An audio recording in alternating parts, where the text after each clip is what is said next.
Alright, let's have a real talk. For generations, we've been handed down a secret rulebook for our periods. A set of do's and don'ts that might have come from your mom, your grandma, maybe even a well-meaning friend. Rules like don't shower, or you need to flush out the bad blood. What if I told you that some of the most common advice you've ever received is not just a little off? It's completely, scientifically, 100% wrong. Today, we're tearing up that old rulebook. We are cutting through the noise and debunking the 5 biggest myths about menstruation with cold, hard, scientific facts so you can finally understand and feel good about what's really happening in your body. Let's start with the biggest, most damaging one of all.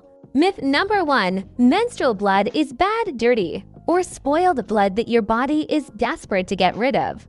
Here's the reality. This is completely false. There is no such thing as bad blood in a healthy body.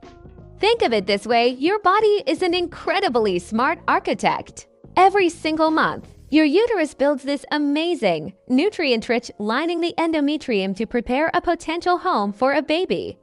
When pregnancy doesn't happen, your body doesn't panic. It just says, okay, remodel time, and sheds that lining. So what you see during your period is a sign of a healthy, functioning system.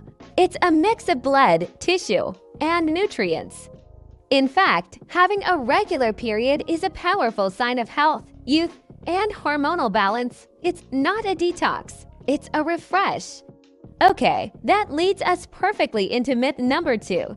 You need to drink special herbs like marjoram or sage to cleanse your uterus. The truth is, your uterus is a self-cleaning organ. It's brilliant.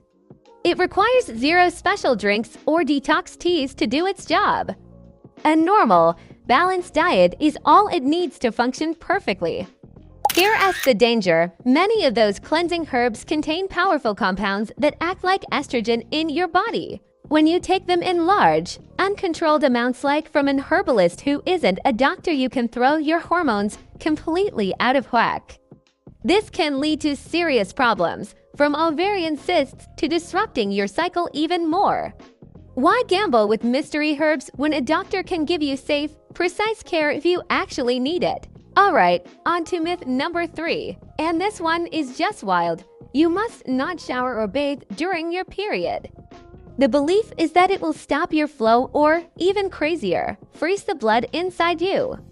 Let's get this straight. This myth is not only baseless, it's actively unhealthy. Personal hygiene is extra important during your period to prevent infections and, to just feel fresh and human.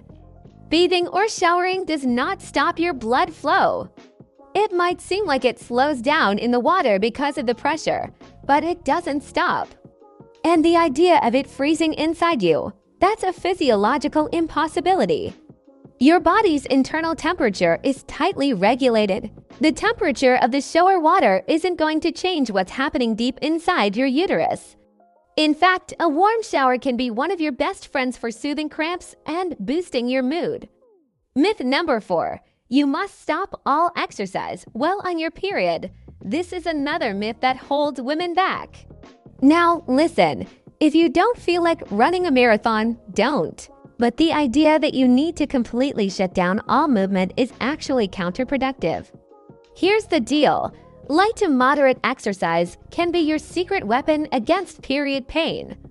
Gentle activities like walking, stretching, yoga, or even some light strength training can significantly reduce pelvic cramps, relax your muscles, and this is the best part: release endorphins. Endorphins are your body's natural painkillers and mood boosters. It's about listening to your body, not locking it down. And finally, myth number 5. Your period will automatically cause anemia and make you faint. Let's be clear. The amount of blood lost during a normal menstrual cycle is surprisingly small, typically less than 80 milliliters. That's about the size of a small yogurt cup spread out over several days. This is not enough to cause anemia in a healthy person who eats a balanced diet. So why do some people feel faint or dizzy? It's often due to other factors. Nausea might make you not want to eat, Or you might forget to drink enough water. That combo can lead to low blood sugar and dehydration, which causes a drop in blood pressure and that dizzy feeling. The problem isn't the blood loss itself. It's the associated symptoms messing with your routine. Now, here's the important caveat. If your period is extremely heavy, like you're soaking through a pad or tampon every hour, that is not normal. That is a condition called menorrhagia, and you absolutely should see a doctor about it. In the end, your period isn't a curse. It's not an illness. It's a normal, physiological, and frankly, pretty amazing part of life. Don't let these generations-old myths control your health and well-being. Your body is not a mystery to be feared. It's a science to be understood. Always seek information from reliable, expert sources. If you learned something new today and are ready to bust these myths for good, show your support by hitting that like button, sharing this video to spread the real facts, and subscribing for more content that's backed by science, not by superstition.